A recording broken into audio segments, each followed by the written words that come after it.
ॻाल्हि आहे त मां जुडिशरी खे छा चवां जुडिशल मैटर ते मां तबसरो नथो करे सघां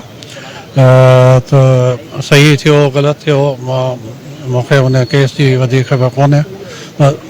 तोशा खाना में रुगो इमरान ख़ान त कोन हो तोशा खाना वारे मसाइल में त घणा ॿिया माण्हू बि आहिनि जिन्हनि तोशा खाना मां शयूं वरितियूं कानून जे हिसाब सां वरितियूं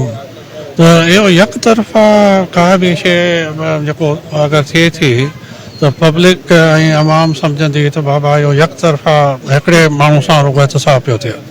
पोइ तोशा खाना में जिन्हनि ॿियनि बि वरितियूं आहिनि किननि गाॾियूं वरितियूं आहिनि किननि छा वरितो आहे कंहिं छा वरितो आहे त पोइ सभिनीनि ते कार्रवाई थियणु खपे ऐं अगरि कानून जे हिसाब सां तोशा खाना मां का शइ केरु वठे थो त पोइ उन चयो न त पाकिस्तान में नयनि सूबनि सां वधीक पिंडर बाक़ी मसाइल वधंदा घटि कोन थींदा मां पहिरां ई चई चुको आहियां ऐं मां सम्झां थो त पाकिस्तान में अगरि बलदियाती निज़ाम खे मज़बूत कयो वञे ज़िलई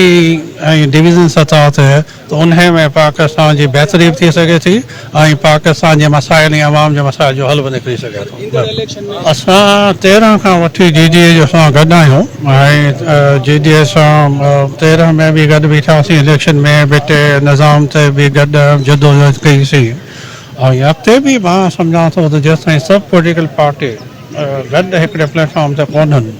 अगेंस्ट पीपल्स पार्टी त पोइ वोट डिवाइड थो थिए ऐं वोट डिवाइड थो थिए त फ़ाइदो पीपल्स पार्टी खे थो थिए त असांजी हमेशह इहा कोशिशि रही आहे 13 खां वठी